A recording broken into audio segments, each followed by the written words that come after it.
नमस्कार दोस्तों, स्वागत है आपका अपने YouTube चैनल पर। मैं आपका दोस्त अमित आज आपके लिए लेके आया हूँ कुछ महत्वपूर्ण धाराएं जिन्हें आप अक्सर आम बोलचाल की भाषा में सुनते होंगे। फला व्यक्ति से लड़ाई हो गई, उस पर धारा 307 लग गया, 8 लग गया या 504 लग गया। तो ये धाराएं क्या हैं, इनके बारे में क्या अपराध करने पर ये धाराएं लगती हैं, क्या सज़ा का प्रावधान है, पूरी जानकारी दोस्तों मैं आज आपको दूंगा। चलिए शुरू करते हैं।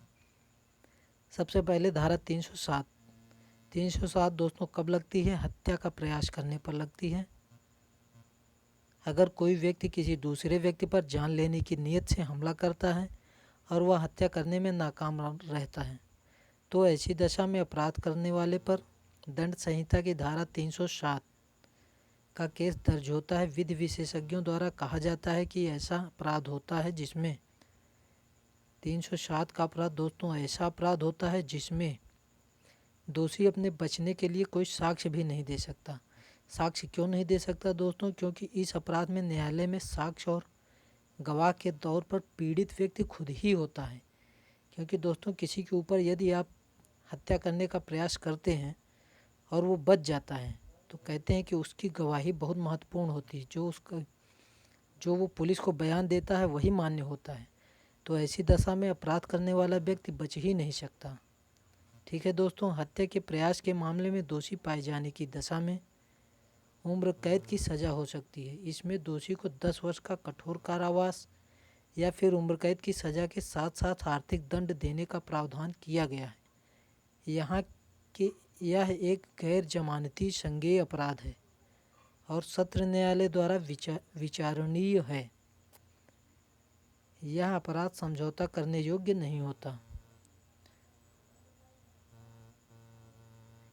यह सत्र न्यायालय द्वारा विचारणीय है दोस्तों। चलिए धारा 308 देखते हैं। धारा 308 क्या कहती है दोस्तों? गैर इरादतन हत्या का प्रयास। यदि आप किसी से आपकी लड़ाई हो गई और उसे गंभीर चोट लग गई और वो मरते मरते बच गया तो इसे कहते हैं गैर इरादतन हत्या का प्रयास। तब आपके ऊपर धारा 308 लगेगी। ठीक है दोस्तों, देखते हैं। अगर किसी व्यक्ति पर कोई हमला करता है परंतु हमलावर का उद्देश्य जान से मारना नहीं होता लेकिन पीड़ित के जान को खतरा हो जाए तो ऐसी दशा में आरोपी पर गैर इरादतन हत्या के प्रयास का केस दर्ज होगा। पुलिस दंड संहिता की धारा 308 के तहत केस दर्ज करती है। इसमें दोषी पाए जाने पर व्यक्ति को अधिकतम 7 साल, कितना दोस्तों? अधिकतम 7 साल का कारावास या जुर्माना या दोनों से दंडित किया जा सकता। या दोनों से मतलब होता है दोस्तों न्यायाधीश के विवेकाधिकार पर होता है कि आपने हत्या किस स्थिति में की या हत्या का प्रयास किस स्थिति में किया, उस अनुसार न्यायाधीश जो है सज़ा देता है। यह एक गैर जमानती संज्ञेय अपराध है दोस्तों और सत्र न्यायालय द्वारा विचारणीय है।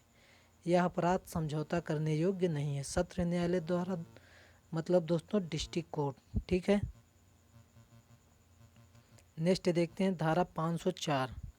504 दोस्तों यह ऐसी धारा है कि धारा 323 के साथ यह लग ही जाती है। क्योंकि जब कहीं कोई लड़ाई झगड़ा होता है तो वहाँ लोग अपशब्द बोलते हैं, गाली गलौज करते हैं, तभी धारा 504 लग जाती है। ठीक है दोस्तों, मारपीट की घटना के दौरान ही अगर कोई व्यक्ति अपशब्दों का प्रयोग करता है जिससे पीड़ित को ठेस पहुंचती है तो ऐसी स्थिति में दंड संहिता की धारा 504 के तहत मामला दर्ज किया जाता है। यह एक जमानती अपराध है और इसमें समझौता भी हो सकता है। इस अपराध में दोषी पाए जाने की दशा में 2 साल तक के कठोर कारावास की सज़ा हो सकती है।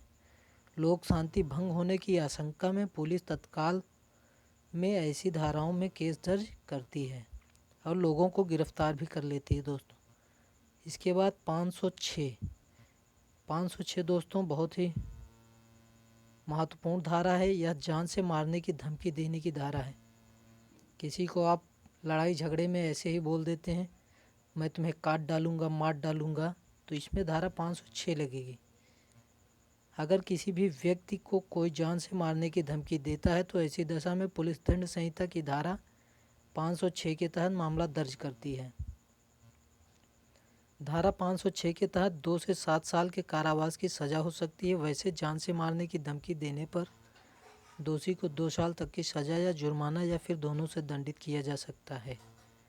धारा 506, 504, 307 और 308 ये सभी धाराएं दोस्तों बहुत ही महत्वपूर्ण हैं। तो ये आज का वीडियो था दोस्तों। आशा है कि आपको वीडियो अच्छा लगा होगा। यदि आप चैनल पर नए हैं तो चैनल को सब्सक्राइब कर लें। ऐसी ही जानकारी आपको मिलती रहेगी। धन्यवाद।